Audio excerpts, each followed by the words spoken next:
Tonight, the head of the Central Intelligence Agency, David Petraeus, made himself blackmail material. What did the White House know, and when did they know it?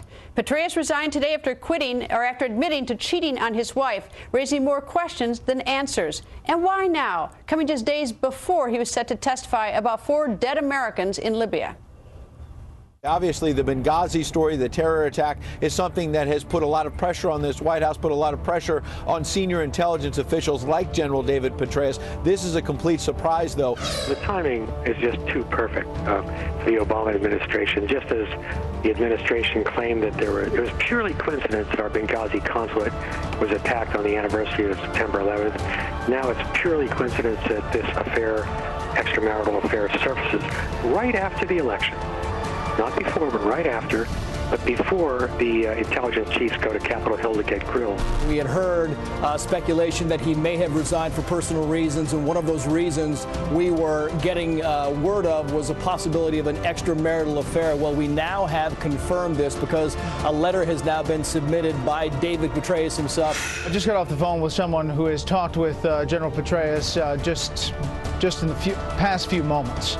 And the message was a couple of points. One was, tell the truth, it was my request. The White House did not pressure me to do this.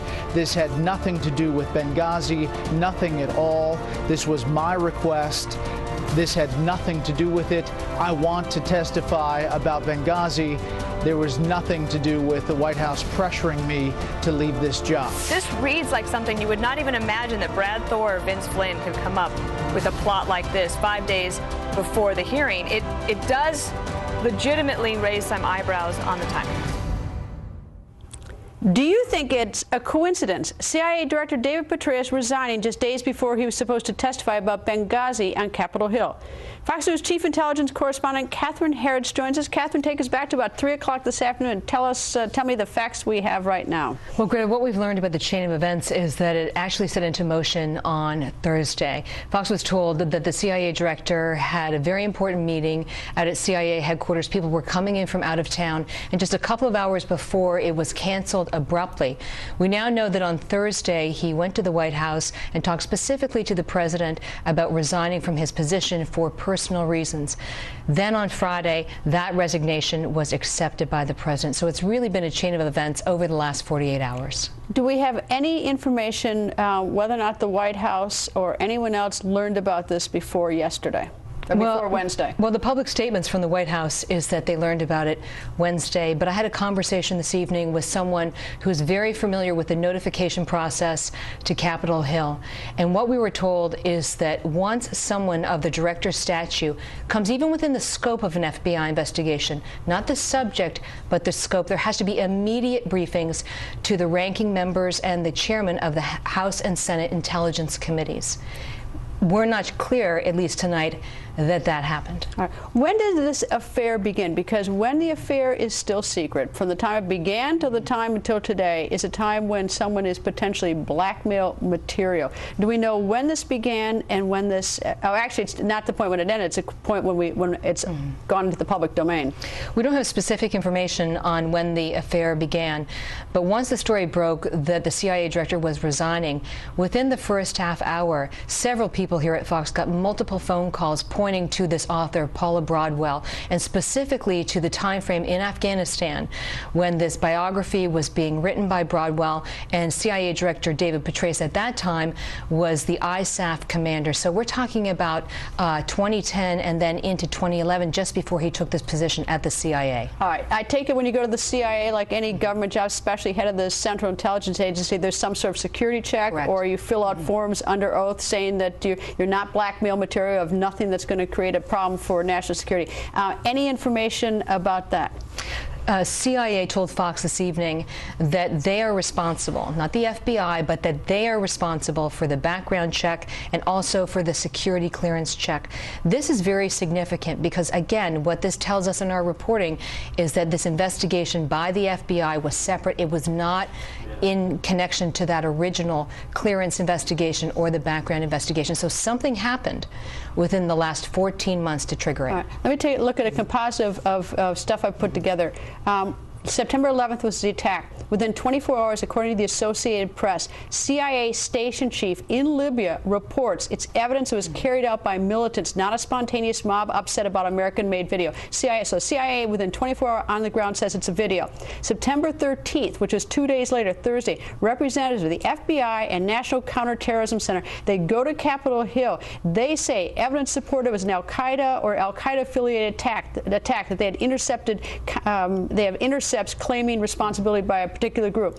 The next day, September 14th, CIA Director Petraeus goes to Capitol Hill. He makes a report. He raises the video and the protest in direct conflict to what the day before the FBI and CTC said, and even what the CIA station chief said who was in Libya on the day of the attack.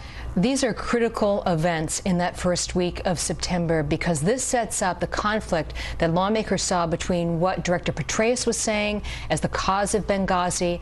What Fox News was told by lawmakers in that brief is that he was very much wedded to this narrative of the administration that it was some kind of flash mob or it was connected to the video. And this was in direct conflict with what the FBI was stating to lawmakers. And this was the first time in our reporting at Fox News that we have really heard lawmakers express anger and frustration with Director Petraeus because this is someone who in many respects until this point had been untouchable. All right, he's supposed to testify next week. He's no longer the director of the CIA, but there are all these hearings on Benghazi. Is he going to testify or not? I guess they could subpoena him as a civilian. Well, that's right. What the CIA told Fox tonight is that he's gone. He's out. Like the movers are coming to get his stuff now. He is out. And the expectation is that Mike Morrell, the acting director, would testify. But what Fox was told by members on the Hill is that they really have a couple of options. They can request David Petraeus to come testify as a civilian. They can subpoena him if he does not wish to come, and what they would anticipate is that he may lawyer up in this situation given the circumstances. But we heard from Congressman King this evening on Fox that he feels that it is essential that the CIA director testify about these events because he was the operations guy, Greta. He was the nuts and bolts. The director of national intelligence is the manager, not the nuts and bolts guy here. Catherine, thank you. Thank you. Former New York City Mayor Rudy Giuliani smells a cover-up over the Benghazi attack. He has said that from day number one. So what does he think now? Mayor Giuliani joins us. Good evening, sir. Good evening, Greta. Sir, you have any thoughts about today's developments? Well, I do think the plot thickens.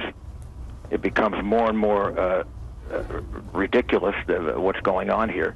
We find out there was a drone attack on November 1st that was clearly suppressed by the Obama administration for 5-6 days. Now, this has to have been suppressed also. They didn't just first find out about this today or yesterday. The FBI apparently is investigating this. And also, you know, General Petraeus, to me, and I feel heartbroken about this, is and will always be a truly exceptional American hero.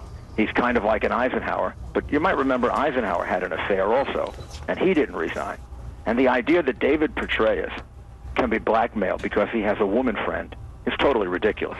This man has this man has put his life at risk for his country over and over again.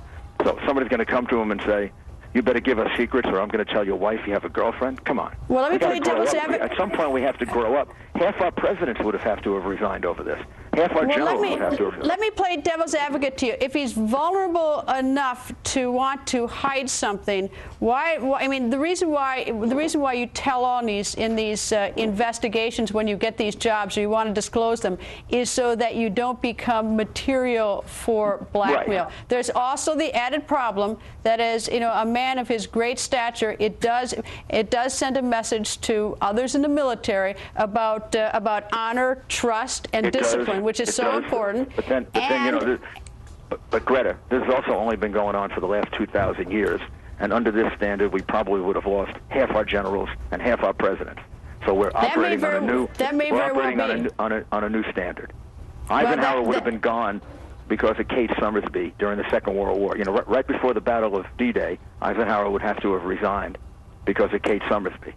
I mean, well, can you explain to me? Up. Explain to me. I mean, I think maybe he's the one that ought to grow up, but I say that with some level of sarcasm, talking about growing up. Explain to me, within 24 hours of the attack on September 11th, the CIA station chief in Libya reports there was evidence was carried out by militants, not a spontaneous mob where there's nothing about a video.